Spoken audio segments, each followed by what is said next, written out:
Hello again, everyone. It's Combustion from the Regency Corporation in the Brave Collective. Today we are here for the fourth and last episode of the rating progression guide for subcapitals. I am gonna briefly go over some of the reasons we use the Golem. As I enter the fitting window and pull up the ship's info, you can see it has a huge list of bonuses. Since this is a Marauder Tech 2 variant on the Caldari Raven hull, it gains bonuses from two skills primarily.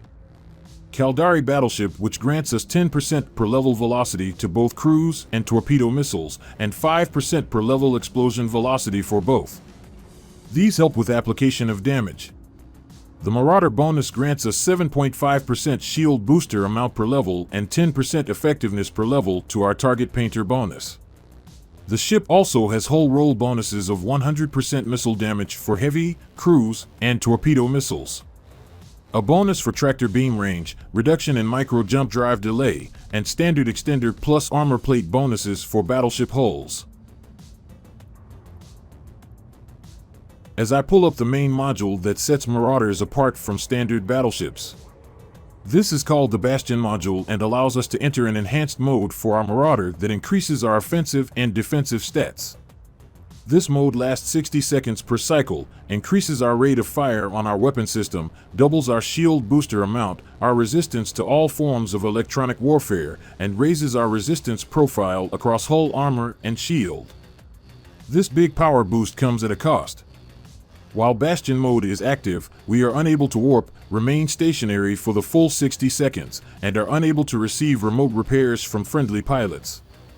This makes managing your Bastion cycle and knowing when to deactivate it a very important skill and requires full attention while ratting.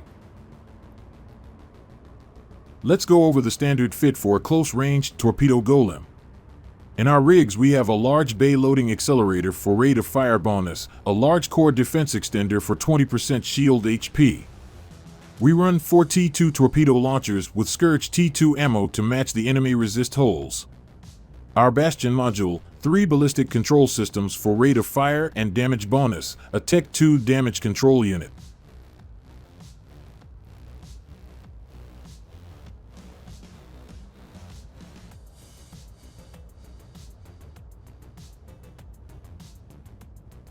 In our mid slots we run a pair of T2 missile guidance computers, generally using precision scripts for damage application.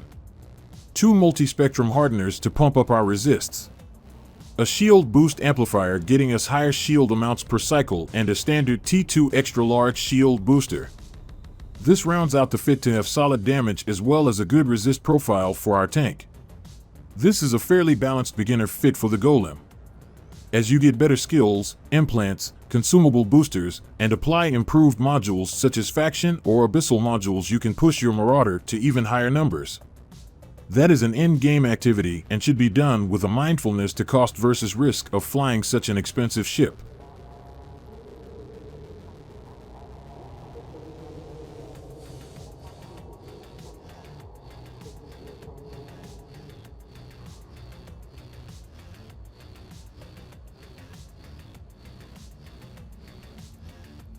You can see as I adjust the missile scripts in my modules, it adjusts the range numbers of my launchers.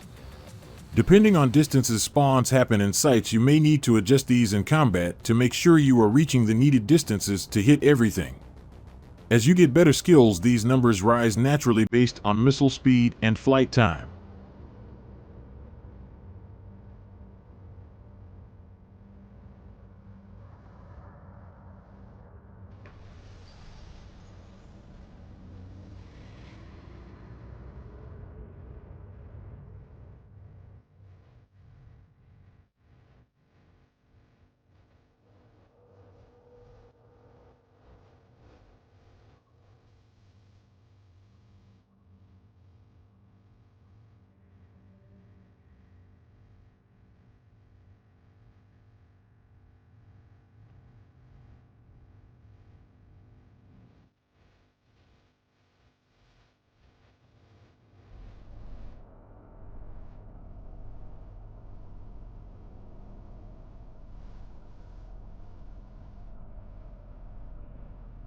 As usual, as we undock, we want to do a basic checklist to make sure our modules are in our preferred hotkey slots, our overview is set correctly, local is clear of enemies so it's safe for ratting, and let's scan some sites for potential rock havens.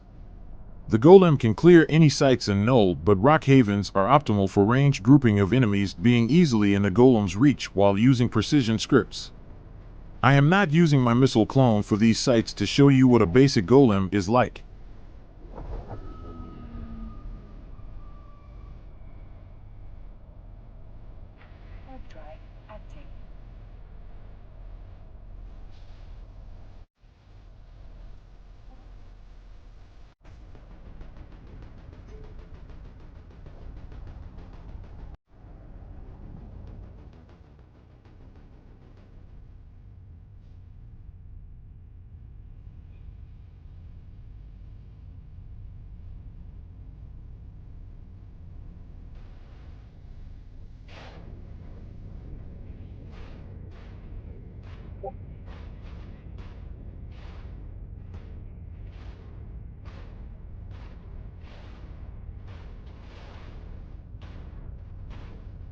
Upon warping and landing, we want to double check our guidance computers are on with our correct scripts loaded, our hardeners are on, consume any drugs if you have spare, and get ready to land and drop your mobile tractor unit. In the Torpedo Golem setup, I warp to rock havens at 10 kilometers and burn out as needed to get a clear line to a structure so I can warp out quickly. Remember that we are using a Bastion module now, and this leads to you being stationary for 60 seconds with every cycle.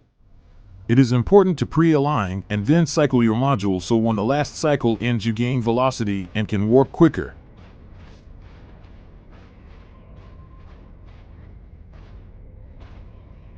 You can see as we use our Bastion module, our ship visually changes to indicate being in Bastion mode, our velocity drops off, and we look absolutely stunning.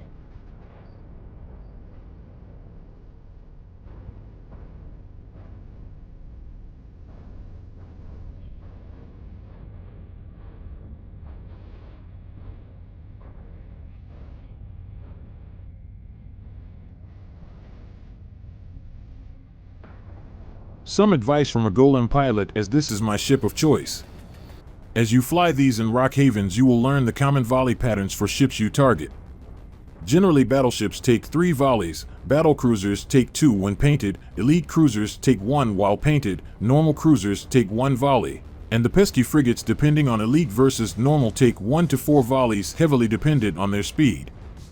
Due to how fast the rate of fire can get with implants and higher skills, you may be able to fire off 3 volleys of missiles, swap to a new battleship, and fire 2 more before the first one even hits. I will speed up the gameplay for the remainder of the video while I go over a few additional points. As you eventually continue with havens, you will pick up tricks for firing priority for waves. One of the main ones I use is to target a battleship, fire 3 volleys at it, set my target painter on a battlecruiser or cruiser ship, fire 1 missile, swap to another battleship, send 3 volleys, and keep changing your target painter to daisy chain one-shot cruiser kills between battleship kills. This leads to you never having to wait for the target painter cycle to be up between cruisers. This optimizes your reloads and helps speed clears. On average, if lazy firing and not monitoring volleys, you should see between 20 to 22 million bounty ticks. If you are managing volleys well and in an implant clone with missile bonuses and bouncing from haven to haven, you can see upwards of 30 M ticks pretty easily with no Serpentis spawns. I have had a few 40 million ticks with a Shadow Serpentis Overseer spawn. Typically, I carry 7 to 8 mobile tractor units with me and grind out 8 sites to completion, loot all the MTUs, and then salvage all the sites on an alt pilot after. This will net me anywhere 160 million to 260 million in bounty plus loot plus salvage after, and becomes really lucrative at the speed the Golem clears.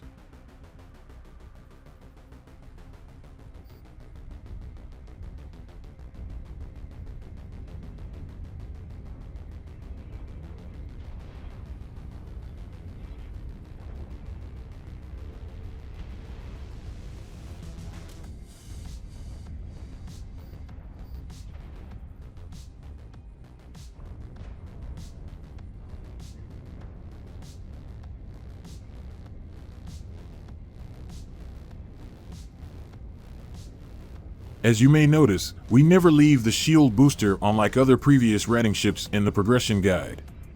Since the tank is so robust on the Golem and our shield booster being so buffed, we pulse it only as needed. For context, each cycle of the shield booster roughly fills up 30% plus of the total shield HP. This allows us to only use it as needed and keep a healthy cap supply.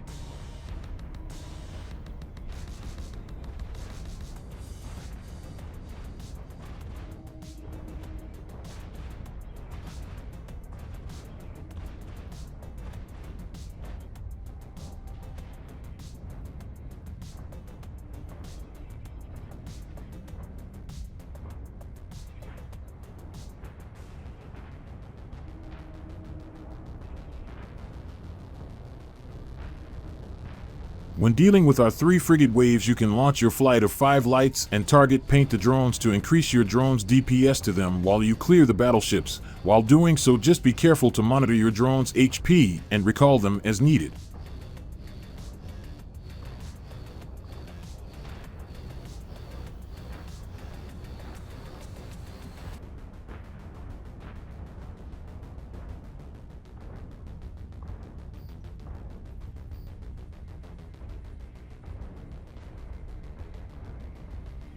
As previously mentioned in last episode, the Rock Havens are capable of spawning an Escalation, Overseer battleships, and even a rare Shadow Serpentis dreadnought. Typically, we want to down-cycle our Bastion module on the last wave. Remember, it is 3 waves with frigates, then 1 wave with 6 to 7 cruiser and battleships, and then the final wave. You want to down-cycle on that 6 to 7 cruiser battleship wave to time it so you can warp off/align as the last wave spawns. You have roughly 10 seconds between the dreadnought spawn and it becoming active to get off grid. If no dreadnought spawns, just turn on your cycle again and finish off the final wave. If it does spawn, just bounce off and either plan to kill it or report it to local or standing fleet so someone who can clear it does.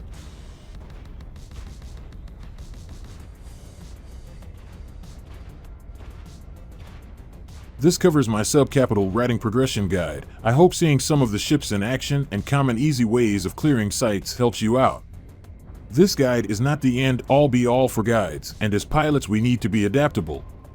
Adjust fits as needed to work in your area of space versus your faction of pirates. Each and every ship shown or fitted can be adjusted within reason and still work or be upgraded to increase its earning potential. Even ships not shown can be fitted to work in combat anomalies. Pay attention to things in game like the purpose of ship bonuses or module usage, and you can throw a ship together to accomplish pretty much most things. Sure, they won't be perfectly part of the meta or precisely picture perfect like a loadout on a guide, but as long as you stick to the basic tenets of why things work, you should be fine. Utilize some of the main ideas found in basic ratting guides like SIG tanking, passive shield fits, flying drone boats, orbiting, active tanking, etc., and find ways to have fun out there. Most of all, I hope that if anything here was useful or makes it easier to dive into ratting, that you pay it forward and encourage others to get out there and shoot pirates. Fly safe. And most importantly, stay classy.